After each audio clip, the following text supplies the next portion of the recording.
नमस्कार। बेस्ट ज्ञान चैनल पर आप सबका स्वागत है। रोज की तरह आज के इस वीडियो में हम देखेंगे मध्य प्रदेश और देश की अब तक की दिन भर की बड़ी खबरों का सारांश। डेली न्यूज़, करंट अफेयर्स, सरकारी नौकरी, योजना, मौसम और मंडी भाव की जानकारी के लिए बेस्ट ज्ञान चैनल को सब्सक्राइब करें और वीडियो को पूरा देखिए ताकि पूरी जानकारी आपको मिल पाएगी। पीएम विश्वकर्मा योजना में यदि आपने अभी तक अप्लाई न किया हो तो कर दीजिए, क्योंकि पीएम विश्वकर्मा योजना के हितग्राहियों को अब पीएम आवास योजना 2 में घर देने की घोषणा भी नगरीय विकास और आवास विभाग ने कर दी है। जी हाँ दोस्तों, प्रदेश में प्रधानमंत्री आवास योजना शहरी 2 की शुरुआत हो गई है। इस योजना में प्रदेश के ज़रूरतमंद हितग्राहियों के लिए 10 लाख आवास बनाए जाएंगे। इस योजना का लाभ उन हितग्राहियों को दिया जाएगा जिन्हें किसी कारण से अब तक आवास योजना का लाभ प्राप्त नहीं हुआ है। प्रधानमंत्री आवास योजना शहरी 2 में 4 प्रकार के घटक शामिल किए गए हैं। हितग्राही आवेदन करते समय अपनी पात्रता और आवश्यकता के अनुसार घटक का चयन कर सकते हैं। योजना के संबंध में विस्तृत जानकारी के लिए वेबसाइट आपको बता देते हैं। वेबसाइट है pmaimis.gov.in/pmay2023/pmay-default-aspx। यह पोर्टल है, इससे विस्तृत जानकारी प्राप्त की जा सकती है। प्रधानमंत्री आवास योजना शहरी 2 में देश में 1 करोड़ आवास और मध्य प्रदेश में 10 लाख आवास बनाए जाने का कार्यक्रम तैयार किया गया है। प्रधानमंत्री आवास योजना शहरी 2 में विशेष वर्गों को प्राथमिकता देने का निर्णय लिया गया है। इनमें पीएम स्वनिधि योजना, भवन निर्माण श्रमिक, आंगनवाड़ी कार्यकर्ता, पीएम विश्वकर्मा योजना के कारीगर, सफाई कर्मी और झुग्गी बस्ती में रहने वाले परिवारों को प्राथमिकता के आधार पर शामिल किया जाएगा। प्रदेश के स्कूलों में कक्षा तीसरी, चौथी और छठवीं, सातवीं की परीक्षा 6 मार्च से शुरू होगी। परीक्षा दोपहर 2 बजे से 4:30 बजे तक चलेगी। 2.5 घंटे का कुल मिलाकर पेपर होगा। राज्य शिक्षा केंद्र ने गुरुवार को इसके लिए दिशा निर्देश जारी किए हैं। निर्देश के तहत तीसरी और चौथी की परीक्षा 6 मार्च से 11 मार्च के बीच में आयोजित की जानी है। वहीं और जो विस्तृत निर्देश जारी किए हैं उसकी बात करें, तीसरी चौथी की परीक्षा की बात हमने की, 6 मार्च से 11 मार्च के बीच में होगी। वही सबसे पहले जो पेपर होगा वह होगा हिंदी का पहला पेपर। वही छठी सातवीं की परीक्षा की हम बात करें तो छठी सातवीं की परीक्षा 12 मार्च तक जारी रहने वाली है। सुप्रीम कोर्ट के retired justice V Rama Subramaniam को 3 साल के लिए राष्ट्रीय मानव अधिकार आयोग का अध्यक्ष नियुक्त किया गया है। करंट अफेयर्स की दृष्टि से महत्वपूर्ण है, याद रखिएगा। पीएम की अध्यक्षता में 6 सदस्यीय समिति की सिफारिश के बाद राष्ट्रपति ने नियुक्ति के आदेश जारी किए। वही राष्ट्रीय बाल संरक्षण आयोग के जो पूर्व चेयरमैन थे प्रियंक कानूनगो, इनको इसमें सदस्य नियुक्त किया गया है। प्रियंक कानूनगो मध्य प्रदेश के विदिशा के रहने वाला है, यह फैक्ट भी याद रखिएगा। तो राष्ट्रीय मानवाधिकार के जो आयोग है उसके अध्यक्ष कौन बने हैं? वी रामा सुब्रमण्यम। इनका नाम याद रखिएगा, परीक्षा में प्रश्न पूछा जा सकता है कि राष्ट्रीय मानव अधिकार आयोग के वर्तमान अध्यक्ष कौन है। बात करें प्रदेश के मौसम की, पश्चिमी विक्षोभ पूर्वी अफगानिस्तान और निकटवर्ती क्षेत्रों के ऊपर मध्य समुद्र तल से 3.1 किलोमीटर की ऊंचाई पर चक्रवाती परिसंचरण के रूप में अवस्थित है। वही नया पश्चिमी विक्षोभ इसके निकटवर्ती क्षेत्रों के ऊपर इराक और उसके निकटवर्ती क्षेत्रों के ऊपर मध्य समुद्र तल से 3.1 किलोमीटर से 5.8 किलोमीटर की ऊंचाई के मध्य चक्रवाती परिसंचरण के रूप में स्थित है। मौसम विभाग ने भोपाल, राजगढ़, उमरिया, कटनी, जबलपुर, दमोह, सागर, छतरपुर, टीकमगढ़ और निवाड़ी जिलों में कहीं कहीं पर घना कोहरा रहने के साथ ही कोल्ड डे यानी कि शीतल दिन की चेतावनी जारी की है। अन्य जिलों में भी चेतावनी जारी की गई है। ठंड में विशेष सावधानी बरतें। लंबे समय तक शीत के संपर्क में रहने से मस्तिष्क को गंभीर क्षति पहुंच सकती है। इस अवस्था को हाइपोथर्मिया कहा जाता है। इसके कारण शरीर में गर्मी के हाथ से कंपकमी, बोलने में दिक्कत, अनिद्रा, मांसपेशियों में जकड़न, सांस लेने में दिक्कत, निश्चेतन की अवस्था हो सकती है। ऐसी अवस्था में तत्काल चिकित्सीय सहायता लें।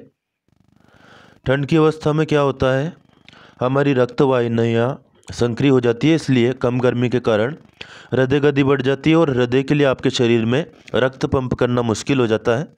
इसलिए ठंड में बाहर कम समय बिताएं, ज़्यादा टीस मार खाना बने। गेहूं और सरसों में सिंचाई की स्थगित करें ताकि फसल गिरने से बचे। रोगों को रोकने के लिए अनुशंसित फफूंदनाशकों का छिड़काव करें। चने के पौधों को सहारा देने के लिए बांस का उपयोग करें। फफूंद संक्रमण रोकने के लिए सुरक्षात्मक फफूंदनाशकों का छिड़काव करें। ये कृषि विभाग ने सलाह दी है। अब आप चने के पौधों को सहारा बांस से देने लगेंगे तो हो सकता है आपकी लागत ज़्यादा हो जाए, इसलिए अपना दिमाग खुद लगाएं और देखिए कि कृषि विभाग किस प्रकार की सलाह आपको दे रहा है। गेहूं की फसल में क्राउन रूट स्टेज 20-22 दिन पर पहली सिंचाई तथा सरसों और चना में 35 से 40 दिन पर खेत में पर्याप्त नमी के लिए सिंचाई करें। पहली सिंचाई के बाद गेहूं की फसल में टॉप ड्रेसिंग के रूप में यूरिया के रूप में अनुशंसित नाइट्रोजन उर्वरक की 1/3 मात्रा दें। 2 जनवरी को पूर्वी और उत्तरी जो हिस्सा है मध्य प्रदेश का, इन जिलों में घना कोहरा छा सकता है और कुछ जिलों में कोल्ड डे की चेतावनी भी जारी की गई है। जिन जिलों में पूरा दिन भर शीतल रह सकता है वे जिले हैं राजगढ़, भोपाल, उमरिया, कटनी, जबलपुर, दमोह, छतरपुर, टीकमगढ़, निवाड़ी, ग्वालियर, भिंड, मुरैना। इन सभी जिलों में, इसके अलावा जबलपुर, कटनी, उमरिया, इन जिलों में भी शीतल दिन की चेतावनी जारी की गई है, तो दिन भर ठंड आज रह सकती है। बात करें ताज़ा मंडी भाव की। नए साल में राजगढ़ जिले की पचौर मंडी में सोयाबीन का भाव अधिकतम 4515 रुपये रहा, औसत भाव रहा 4155 रुपये। गेहूँ का अधिकतम भाव 3066 रुपये तक पहुंच गया है, तो 3000 को पार कर दिया है। 3000 के भाव को गेहूँ ने किसानों के लिए अच्छी खबर है। यदि गेहूँ की फसल पुरानी पड़ी हो तो निकाल दीजिए, क्योंकि आगे फिर गेहूँ की फसल आएगी तो फिर से भाव निश्चित तौर पर कम होने हैं। चना काटा का भाव अधिकतम 5175 रह गया है, 5050 औसत भाव बोला गया। मसूर का भाव अधिकतम 6185, औसत 5985। सरसों अधिकतम 5320, औसत 5150। धनिया अधिकतम 7300, औसत 6600 रुपये प्रति क्विंटल बोला गया। शाजापुर मंडी में नई प्याज नए साल में एक्स्ट्रा सुपर 2700, सुपर 2600, एवरेज 2300, दागी 1700, गोल्टा 2000, गोल्टी 1200 और छाटन 800 रुपये तक बिकी। आलू पुखराज अधिकतम 1600, ज्योति 1700, गुल्ला 1400, बारीक 1000, एलआर आलू 2700, गुल्ला 2100 और बारीक छाटन 1200 रुपये प्रति क्विंटल तक भाव रहा। आईसीएसई से संबद्ध विद्यालयों में 2 जनवरी 2025 तक अवकाश रहेगा। 3 जनवरी से स्कूल नियमित खुलेंगे। वही सीबीएसई बोर्ड के स्कूलों में छुट्टियां 1 जनवरी 2025 तक थी। ऐसे में इन स्कूलों में पढ़ने वाले बच्चों को 2 जनवरी को अपनी उपस्थिति स्कूल में दर्ज करानी होगी।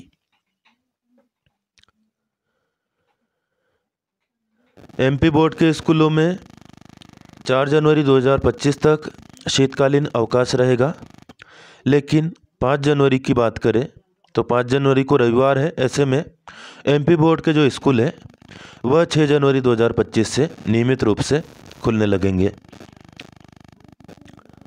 मध्य प्रदेश में ई मंडी योजना शुरू की गई है। ई मंडी से किसानों को मिलेगा त्वरित समाधान। 41 जो बी क्लास मंडियां हैं यहां पर ई मंडी योजना लागू होगी। 1 जनवरी 2025 से प्रदेश की 41 बी क्लास कृषि उपज मंडियों में ई मंडी योजना में नीलामी, तौल और भुगतान होंगे पूरी तरह से डिजिटल। प्रवेश पर्ची वगैरह भी ऑनलाइन ही बन जाएगी। मंडियों की लिस्ट यहाँ पर दी हुई है। राजगढ़ जिले की पचौर और ब्यावरा मंडी के अलावा नरसिंहगढ़ और कुरावर मंडी इसमें शामिल है। अन्य जिलों की मंडियाँ हैं बैरसिया, बेरुंदा, अब्दुल्लागंज, रायसेन, सिरोंज, खिरकिया, नर्मदापुरम, सावेर, महू, मनावर, कुक्षी, दामनोद, सनावद, बीकनगांव, बुरहानपुर, महतपुर, तराना, पिपलिया, सेलाना, शाजापुर, दतिया, कुमराज, मुंगावली, कोलारस, श्योपुरकला, बीना, खुरई, हरपालपुर, निवाड़ी, शाहपुरा, भिटोनी, सोनसर, गाडरवारा, करेली, नरसिंहपुर, गोट्टेगांव, सिवनी और नागौद। दोस्तों, वीडियो में दी गई जानकारी आपको उपयोगी लगे तो प्लीज़ लाइक जरूर कर दें और अन्य दोस्तों को भी शेयर किया करें। भारतीय गेंदबाज जसप्रीत बुमराह ने ऑस्ट्रेलिया के खिलाफ चौथा जो टेस्ट मैच हुआ इसमें 200 विकेट पूरे कर लिए हैं। उन्होंने 44वें मैच में ट्रेविस हेड को 200वां शिकार बनाया। वह रविंद्र जडेजा के साथ संयुक्त रूप से सबसे तेज 200 विकेट लेने वाले भारतीय गेंदबाज बन गए हैं। दोस्तों, एक ही वीडियो में न्यूज़, करंट अफेयर्स, सरकारी योजना, मंडी भाव और मौसम की जानकारी सार रूप में मैं आपके लिए लेकर आता रहूँगा, यदि आपका पर्याप्त सपोर्ट मिलता है तो। यदि आपका सपोर्ट नहीं मिलता है, आप लाइक नहीं करते हैं, शेयर नहीं करते और ज़्यादा पहुँच हमारे चैनल की नहीं बढ़ा पाते हैं, तो प्लीज़ मुझे यह कहना पड़ेगा कि मुझे ये चैनल बंद करना पड़ेगा, क्योंकि जितनी मेहनत मैं कर रहा हूँ उसका प्रतिफल मुझे नहीं मिल पा रहा है।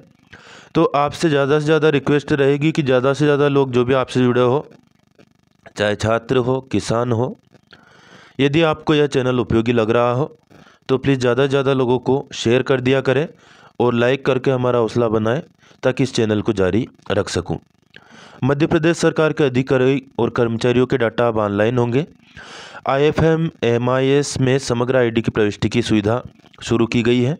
तो अब जितने भी सरकारी अधिकारी कर्मचारी हैं उनके डाटा का सत्यापन होगा पोर्टल पर समग्र ID से, और साथ ही में उनका जो भुगतान है, पेमेंट है, वह भी AEPS के माध्यम से होगा, यानी कि उनका भी आधार के माध्यम से पेमेंट होना है।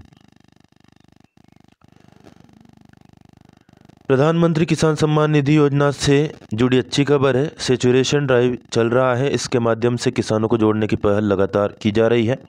विकसित भारत संकल्प यात्रा अभियान के दौरान देश भर में 1 करोड़ से अधिक किसान शामिल हुए।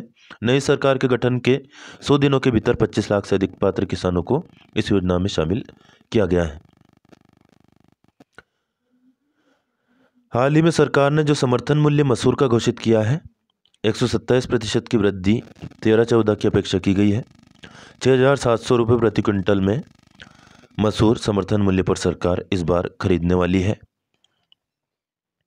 7 जनवरी 2025 लास्ट डेट है SBI में जूनियर एसोसिएट के आवेदन करने के लिए। अच्छे पद है, 14,000 के लगभग पद खुले हैं। यदि आप बेरोजगार है, सरकारी नौकरी चाहते हैं, वो भी खास तौर पर सरकारी बैंक, और सरकारी बैंकों में भी सबसे बड़ा बैंक है स्टेट बैंक ऑफ इंडिया, तो इसमें अप्लाई कर दीजिए, अच्छा मौका है। विभिन्न राज्यों में जो वैकेंसी है, जानकारी यहाँ पर दी हुई है, आप वीडियो को रोक करके स्क्रीनशॉट लेकर के देख सकते हैं। SBI की वेबसाइट पर जा कर के भी विस्तृत जानकारी प्राप्त कर सकते हैं। कुल मिलाकर 13,735 पदों पर इसमें भर्ती खुली है। फिलहाल इस वीडियो में इतना ही। लाइक, शेयर और चैनल को सब्सक्राइब करना बिल्कुल न भूलें।